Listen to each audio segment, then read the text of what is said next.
All right, guys, in this video, I'm going to talk mainly productizing your art.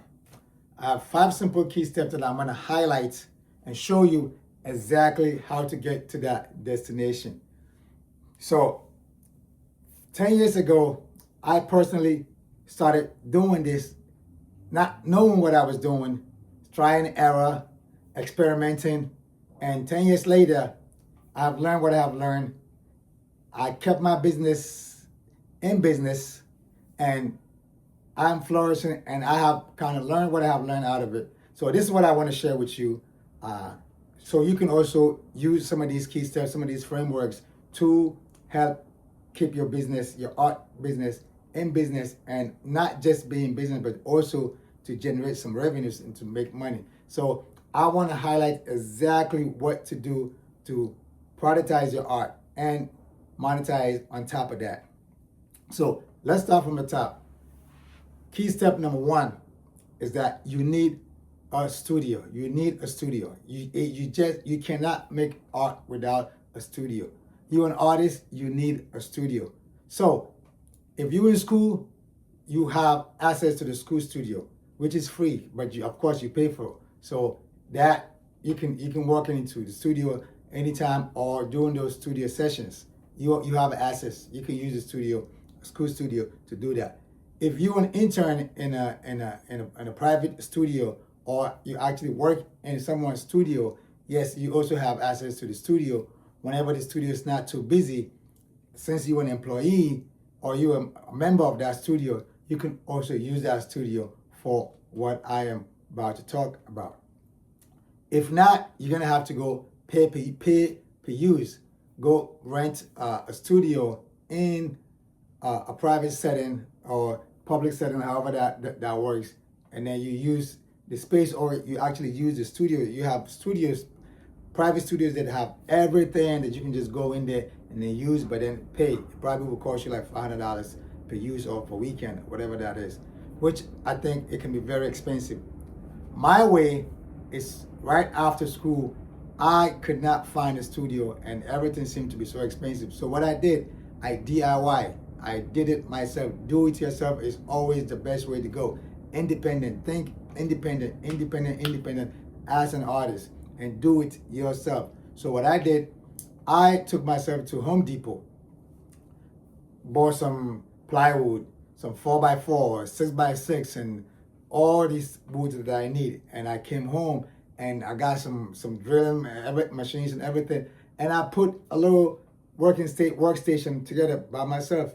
And 10 years later, this workstation it's been my workstation that I've been working there. I've been creating art, and it kept me making revenue from just putting my art out and just making art. So that's exactly what I want to talk about.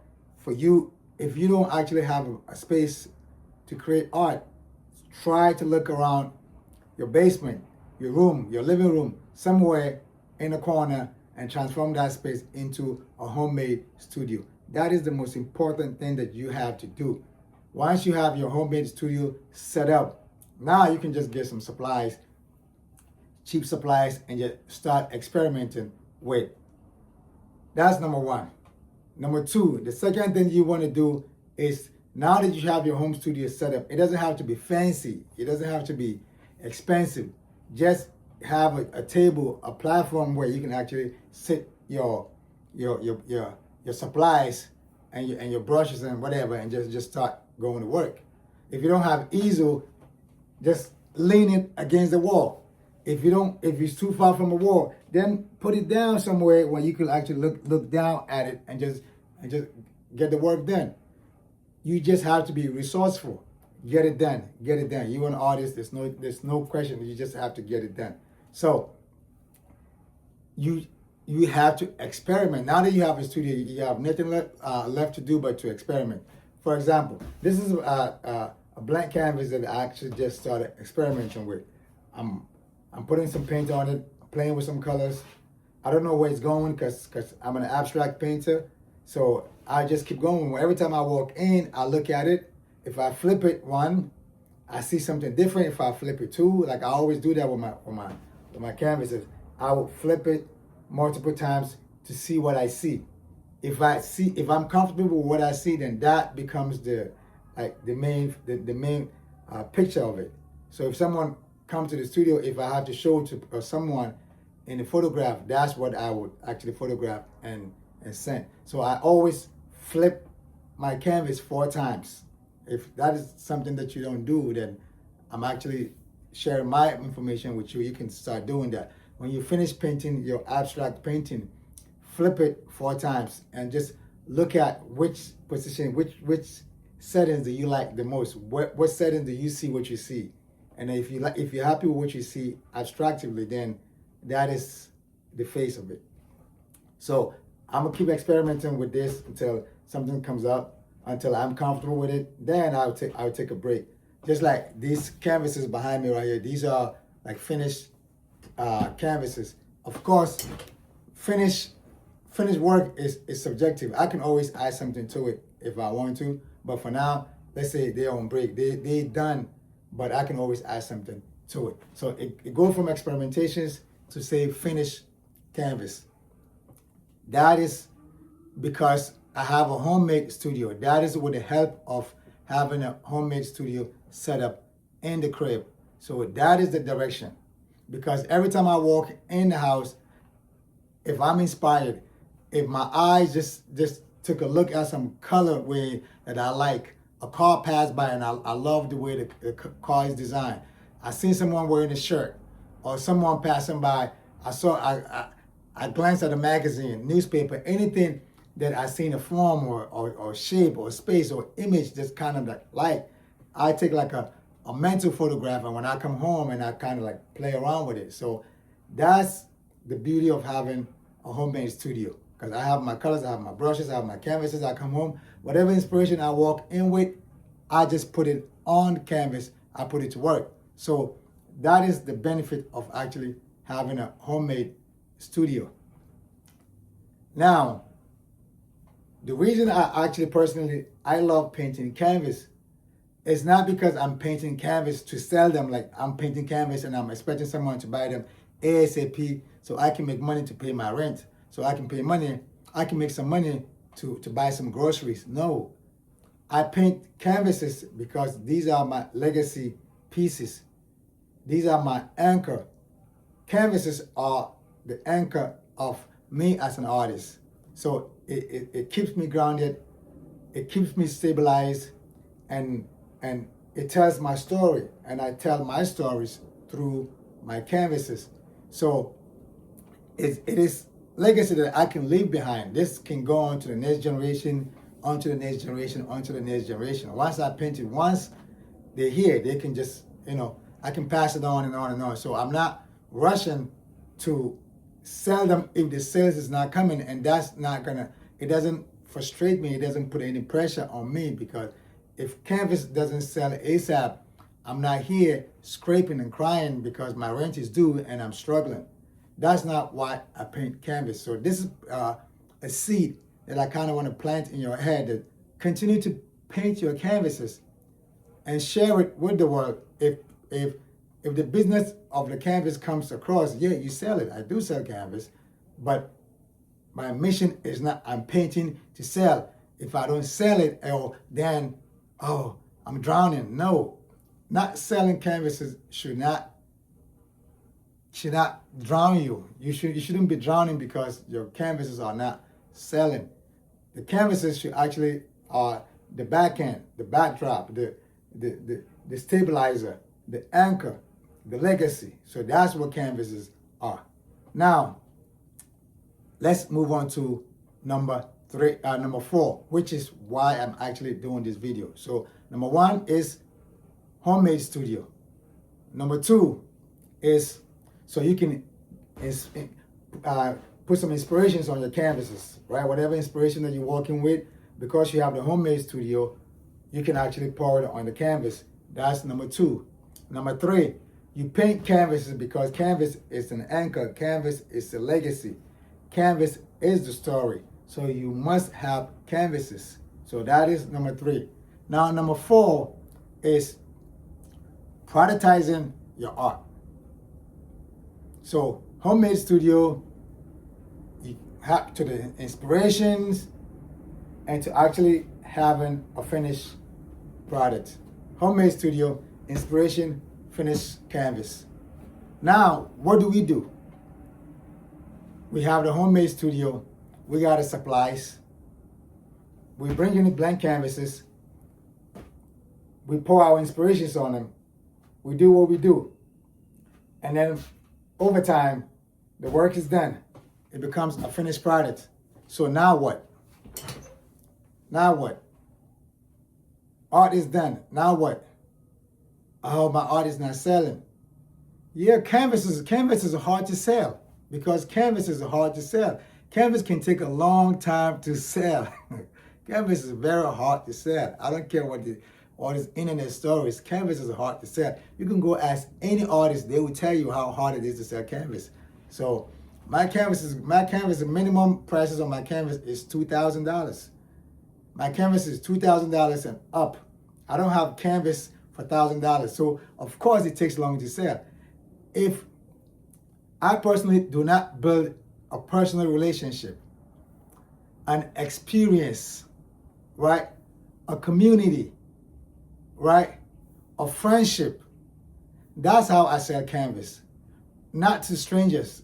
A stranger is not just gonna stumble upon me on Google, because even though I'm heavy on Google, like I have an authority on Google. If you click up me or anything, you're gonna see mad stuff on Google. That's not gonna be a reason for a stranger to just go to my website and just purchase a canvas. That's $2,000 a minimum price. No, it takes time. We have to build that person has to know you. They have to build some relationship and then say, you know what, I want to collect one of your pieces. It's not buying, it's actually collecting. So canvas, people don't buy canvas, they collect canvas. And the reason why a lot of artists struggle and suffer and stay broke because they're just looking to sell. No, look for your canvases to be collected. The canvases should be collected. And it should be collected by somebody who's been referred by someone who knows your work, someone who trusts you, someone who believes what you're doing, and refer someone to like, oh, look out, check out this artist. He's an amazing. I have 2 of his pieces. I have 3 of his pieces. That's how you convert that person into becoming a collector of your piece. But we always looking for buyers, and buyers don't buy art. Collectors collect art. So paint canvases for the reason of building relationships, building experiences that can turn those people into collectors that can collect your art. That's why we paint canvases. That's why if it doesn't sell, you can pass it on to the next generation, but just continue to paint your canvases. So we're still on number 4. I'm talking about now productizing your art. So this is the difference maker. If you turn your art into a product, then now you can eat. Now you can pay your rent. Now the grocery is being paid for. No pressure, no stress. But you have to do it yourself. You have to turn yourself into a DIY. You have to turn yourself into that social media guy, that artist. You have to be able to market yourself. You have to be able to show up into places and go sell your art. Whatever it takes, you have to show up and do all that stuff. So that's how you eat. If I just want to just stay home and paint, start from inspiration to finish, and just waiting for someone to hit click on my website, it doesn't happen like that. I'm always outside connecting, joining community, building relationship, making friends. And then on the weekends, I'm outside actually for real selling. But I'm not selling canvases. I don't bring canvases out on the weekend to sell. My favorite way of turning myself or my art as a magnet to pull people in, to become friends, for them to experience what I'm doing, to have a community around my art, is actually going in person.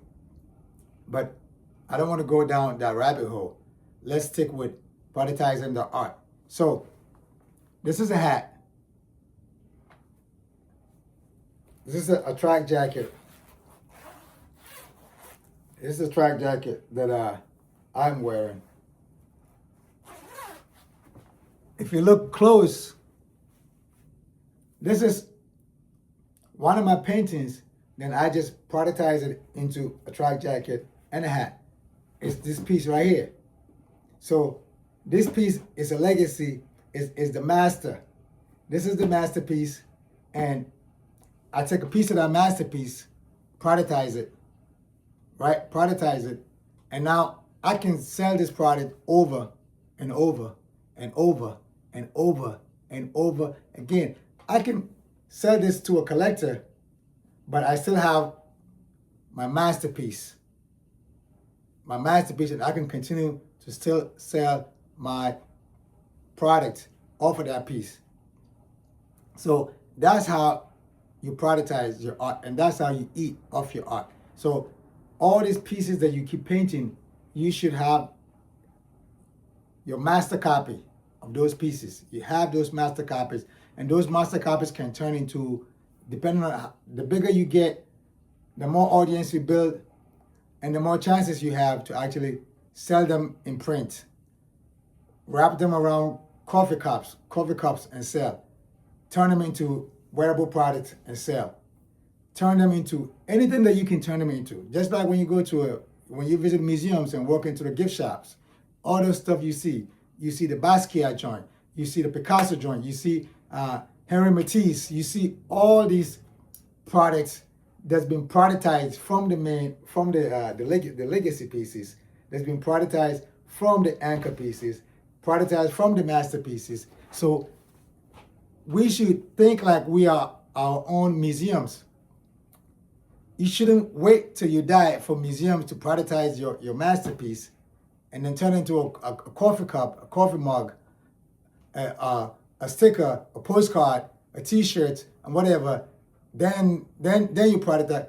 Start doing it now. You are an independent artist. You're an artist who is not dependent, whose income doesn't depend on a gallery or some gatekeeper snatching you out of the crowd and say, we're gonna blow you up, or we're gonna go do an exhibition on you, and we're gonna try to make sure that we bring some collectors around your work for you to sell. If that doesn't happen, are you gonna stay stuck? No, learn the game. And learning the game is trying to make money off your art. So learn how to productize your art. Take your finished pieces, find a way to turn them into a product, and then now you can sell those. Those are the things that people can buy. People should buy those things. People should collect these, and they should buy the product. So selling the product for people to buy, that's how you monetize. But this is how you productize. You productize your art so you can monetize it. It's an old game. It is an old thing in the books. The museums and the galleries and all these people, they've been doing it. This establishment have been doing it for years. You as an artist, looking at yourself as an independent artist, use whatever information you have, hybrid. You sell in person, you set up your online shop. When you're not doing anything on the weekends, you show up in front of the people anywhere you can. I don't care if it's in front of a supermarket, if it's in front of if it's in the main street where there's abundant foot traffic. I don't care if it's somewhere adjacent to a super busy museum. I don't care if it's a farmer's market. Show up when people congregate. Show up when there's foot traffic, and then sell what you got. Tell your stories. Collect some email addresses. Make some friends and build community. That's how you end up having collectors collecting your art, and those people will collect not because collectors who go to galleries and go look for pieces from galleries and collect. Those people, they just love art, and they will rather collect from a local independent artist such as yourself, such as myself. So that's how we're gonna be able to sell canvases. We build experiences. Our canvases is sold as an experience. When someone encounter with us and we engage with them, the experience that we're giving is what lead them into collecting our pieces. So look into that. That's how you actually productize your art. That's how you monetize your art, by creating canvases,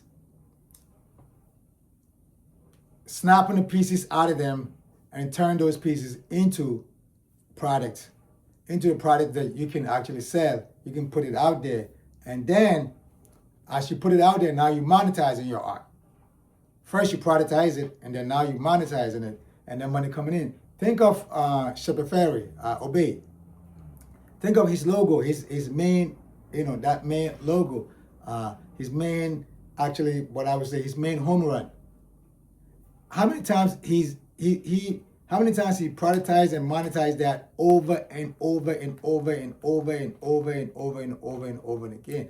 How many times the museum's gonna continue to productize and monetize Jean-Michel Basquiat's crown?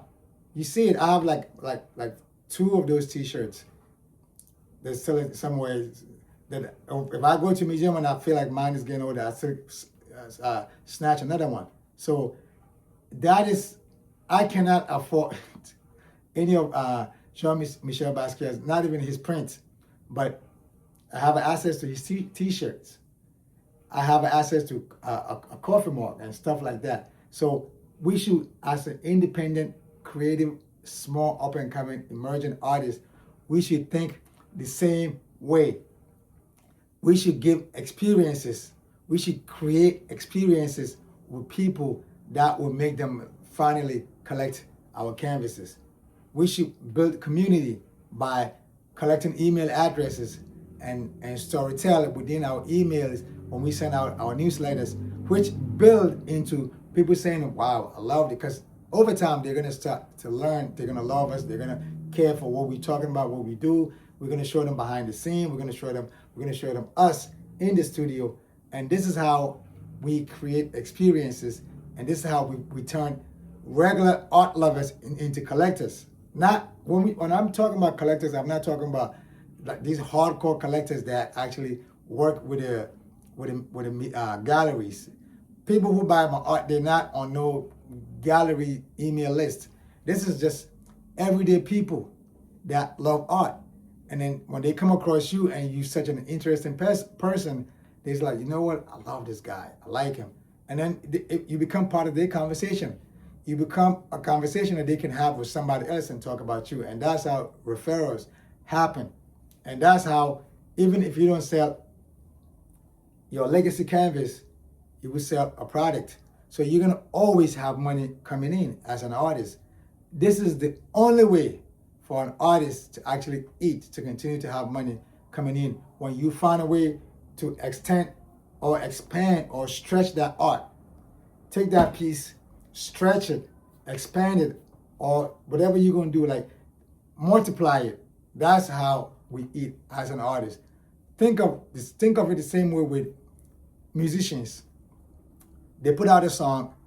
If they're able to get that song on the radio while the song is playing, if you hear that song over and over a couple of times and you hear that artist is going to perform downtown, but gate fee is, let's say, $50. Because you heard the song has stayed with you, the song has built some kind of experience with you. Now you want to go down there and go meet the community that he's performing. You don't mind paying $50 to go over there. But basically, the song is playing on the radio now. The artist is downtown performing at a venue.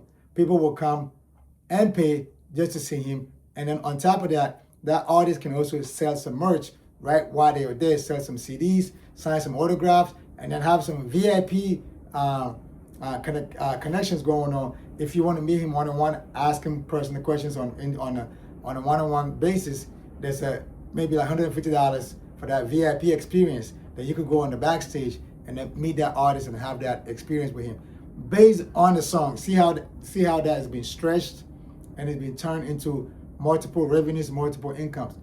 We, as an artist, we should think the same way. And there are ways that we can also do that. The only thing is we should not be lazy. We cannot be lazy. If you just create art, upload it on a website, and sit back and waiting for transactions to happen, it doesn't happen like that. There are artists with abundant followers, over 100,000 followers, over 200,000 followers. Those, they can do that, no problem. Those can do that. I only got 4,000 followers on Instagram. Only 4,000 followers on Instagram. And majority of those 4,000 followers came from in person. Majority of those 4,000 followers came from me being outside, selling, meeting people. And they asking me, do you have an IG? And I just say, yes, right here. And then so those people are people actually that I got from in person, in the streets, outside, physically, not online. Yeah, I picked up some followers online, but I like the fact that I turn myself into an in-person artist, in-person productizing and monetizing my art that way. So even if I have 4,000 people that's on my Instagram, to me, it's equivalent to 50,000 just this vanity metrics on social media, because these 4,000 people actually they actually it's like it's one-on-one. So it's easier for them to share my post, for them to send it to someone like, oh, this is the guy I was telling you about, and stuff like that. And based on these same experiences, I also curated a community with collecting emails, which I send out email newsletter once a week to kind of continue building this community. And everybody they feel like they know me, and I feel like I know them. I get replies on a weekly basis, and I also do reply back and stuff like that. So I don't have to have 100,000 followers for me to do the same thing. I can have those small following, but do it in my own way, in a very small scale, and still be relevant to those 4,000 people, still be relevant in person in the street, and still be relevant because those 4,000 people, if, for example, if I decide to just say a studio coffee for say $5 or $8 subscription for that community, and if I'm able to get 250 people out of those 4,000 people to join in on a monthly basis, that is money. So as an artist, we should start looking into all these other stuff and look at what other creatives are doing in their world, and we should start looking at what can we do, what can we incorporate into what it is that we are doing, and not just painting canvases and sitting here and saying that we are not selling, we're waiting for someone to come up and buy. No, we looking for collectors. We're not looking for buyers. Of course, it's the same thing, but I mean, it sounds better when that person that's buying from you, when you let them know that, oh, thank you for collecting my piece. It just sound more artistic. It just sound more truthful that way. So I like the word collectors or collect when it comes to art. Then when it comes to product, like if I go to a museum and I see Jean-Michel Basquiat t-shirt and I buy it, I'm buying it. I'm not like collecting it. I'm buying it because I like to do it. I like what they're doing. So stuff like that. So let's look at it that way. So first of all, create your homemade art studio, right? Create your inspirations. Bring your inspirations home. Pour it on a blank canvas, and then build that inspirational canvas into a finished canvas. Number 3. Number 4, productize your art. Productize your art. Productize it. See, productize it. Productize your art. And then number 5, monetize it. That way you don't have to depend on this to be collected in order for you to pay your rent. You don't have to wait for this to be collected in order for you to buy some groceries, for you to survive. So let's not starve. Let's not struggle. We are artists. We share information. If you got any value from what I am sharing with you, check out the link below. I have some hand painted aprons. You can support that way. Share it with your friends. If you like this video, subscribe, like, share with another creative, and then let's keep artists thriving. I see you on the next one. Salute. Peace. 1.